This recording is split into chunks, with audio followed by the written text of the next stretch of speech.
হিংলাজ মন্দিরকে ঘিরে নানা ইতিহাস ও কিংবদন্তি। ভক্তদের বিশ্বাস, যিনি যতই পাপ করে থাকুন না কেন, এমনকি পূর্বজন্মে কোনো পাপ থাকলেও এই মহাশক্তির স্থলে এলে সব পাপ বিলীন হয়ে যায়। 1960 এর আগে পর্যন্ত হিংলাজ তীর্থ অনেক বাঙালির কাছে ছিল অচেনা। 1969-এর বেশিরভাগ বাঙালি হিংলাজ তীর্থ সম্পর্ক জানল উত্তম কুমার, বিকাশ রায়ের ছবির হাত ধরে। মরু তীর্থ হিংলাজ বালুচিস্তানের রুক্ষ মরুপ্রান্তের নিঃসঙ্গ এক হিন্দু তীর্থ হিংলাজ। বহু প্রাচীনকাল থেকেই দেবী এখানে কট্টরী ও ভৈরবের ভীমলোচন রূপে পূজিত হন। স্থানীয়রা বলেন হিংলাজ। এই মন্দিরের নামে গোটা গ্রামের নাম হিংলাজ। মূল সংস্কৃত শব্দটি হল হিঙ্গুলা। হিংলাজ কেমন মায়ের রূপ? পুরাণ মতে এই বালুচিস্তানে হিংলাজ পড়েছিলেন সতীর পম্পা রন্ধ। সিঁদুর লেপা একখণ্ড পাথরে সর্বজনী পূজিতা দেবী হিংলাজ। সংকীর্ণ গিরিখাত ও তার মাঝে একটি গুহা, আর সেই গুহাই মহাশক্তির স্থল। গুহাটির উচ্চতা কমপক্ষে 30 ফুট, চওড়া 60 থেকে 70 ফুট। নিচে মরীচিকার মতো বয়ে চলেছে হিংলো নদী। নদীটিতে আছে এই নেই, বর্ষায় ফেঁপে উঠে এই নদীর হয়ে ওঠে স্রোত শ্রেণী, যে স্রোতে রুদ্ধ করে দেয় গুহার প্রবেশ পথ। হিংলাজে গায়ের কাটা দেওয়ার গল্প। হিংলাজ মন্দিরকে ঘিরে নানা ইতিহাস ও কিংবদন্তি। ভক্তদের বিশ্বাস, যিনি যতই পাপ করে থাকুন না কেন, এমনকি পূর্বে জন্মে কোনো পাপ থাকলেও এই মহাশক্তিস্থলে এলে সব পাপে বিলীন হয়ে যায়।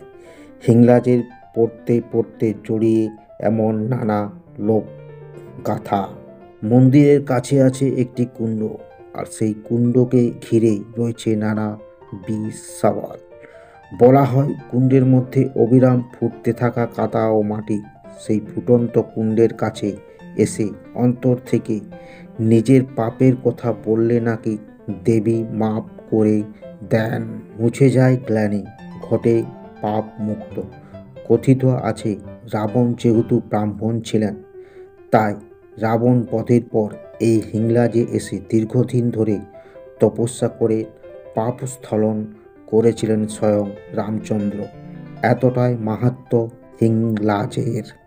অবস্থিত হিংলাজ পাকিস্তান করাচি থেকে 250 কিলোমিটার দূরে উত্তর পূর্ব দিকে বালুচিস্তান প্রদেশের মাকরান মরুভূমির উপর অবস্থিত এই হিংলাজ তীর্থক্ষেত্র হিন্দু ও মুসলিম উভয়ের দ্বারাই পূজিত দেবী। প্রতি বছর এপ্রিলে হিংলাজে বিশেষ পুজোর আয়োজন করা হয়, যাতে হিন্দু ও মুসলমান সকলেই সামিল হন। রীতি অনুযায়ী নৈবেদ্য হিসাবে 3টি করে নারকেল দেন সব ভক্তই। বছরের পর বছর ধরে এইভাবে পূজিত হয়ে আসছেন দেবী হিংলাজ। বালুচিস্তান প্রদেশের হিংলু ন্যাশনাল পার্কের মধ্যে দিয়ে বয়ে চলেছে হিংলু নদী। এই নদীর ধারে একটি দুর্গম পর্বতের মধ্যে বিরাজ করছেন বালুচিস্তানের নানি কি হজ। পাকিস্তানের মুসলমানরা এই নামে চেনে মরুতীর্থ হিংলাজকে। জানা যায় হিন্দু দেবীর পূজিত হন বালুচ ও মুসলমানদের দ্বারায়। সংসারের সবাইকে নিরাপদে রাখা ও প্রিয় মানুষের মঙ্গল কামনা এই দেবীর দরবারে আসেন তারা। হিংলাজ তীর্থ মরু প্রান্তরে, তাই প্রসাদ শুকনো। হিংলাজ মাতাকে নিবেদন করা হয় শুকনো নারকেল, মিছরি ও বাতাসা। কম মানুষের কপালে হিংলাজ দর্শনের লেখা থাকে, কারণ হিংলাজ যেমন দুর্গম, তেমনভাবে এটাও সত্য যে হিংলাজ এখন বালুচিস্তানে। বিদেশের মাটিতে গিয়ে সতীপীঠে দর্শনের সুযোগ খুব কম মানুষেরই হয়।